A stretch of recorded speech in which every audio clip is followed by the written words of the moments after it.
একবার হজরত ওমর বিন আব্দুল আজিজ রহমাতুল্লাহ আলাইহির আঙ্গুর খাবার স্বাদ হলো। অনেক দিন ধরে আঙ্গুর খাওয়া হয়নি, অথচ তিনি খলিফা হওয়ার আগে কত রকমের আঙ্গুর না খেয়েছেন। আর খলিফা হবার পর তিনি গরিব দুঃখীদের মতো জীবন কষ্টে কাটাচ্ছেন।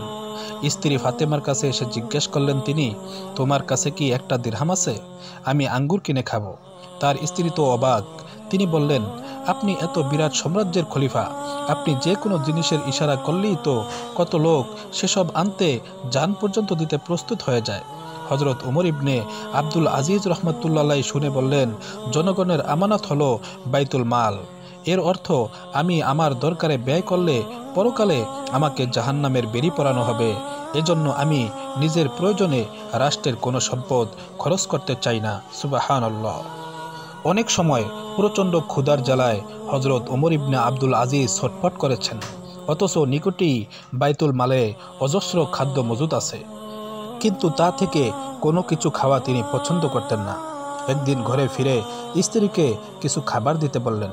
ঘরে কটা খেজুর ছাড়া আর কিছুই ছিল না। হজরত উমর তাই খেয়ে পানি পান করলেন এবং আল্লাহর শুকর আদায় করলেন। একবার এক কর্মচারী জুমার সময় খলিফার ঘরে আসলো। খলিফার স্ত্রী তাকে পেঁয়াজ ও রুটি খেতে দিলেন। কর্মচারীটি আপত্তি করে বলল, প্রত্যেক দিন পেঁয়াজ আর ভালো লাগে না।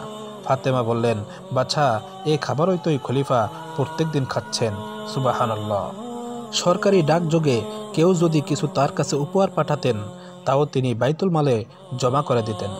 একবার তার এক বন্ধু উপহার হিসাবে এক ঝুড়ি খেজুর তাকে দিলেন, কিন্তু সরকারি ডাক ঘোড়ায় চড়িয়ে সেগুলো তাকে দেয়া হয়েছে এই ভেবে তিনি তার কর্মচারীকে বললেন, এগুলো বাজারে বিক্রি করে দাও।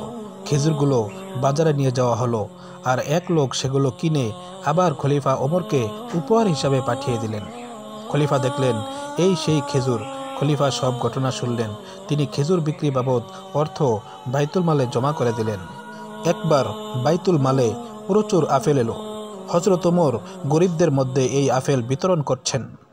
এমন সময় তার ছোট ছেলেটা সেখানে এসে হাজির। সে কোনো কিছু না বলে হঠাৎ আপেলের স্তূপ থেকে একটা আপেল উঠিয়ে খেতে লাগলো।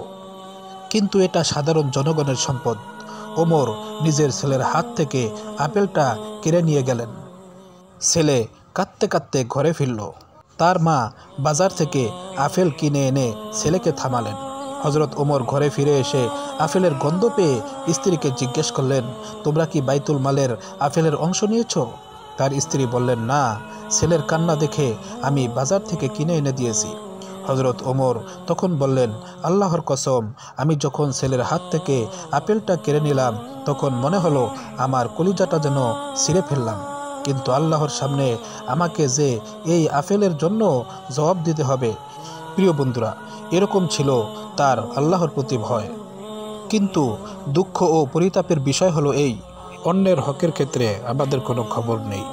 আল্লাহ রব্বুল আলামিন আমাদেরকে পরের হকের ব্যাপারে, জনগণের হকের ব্যাপারে সচেতন হওয়ার তৌফিক দান করুন। আমিন।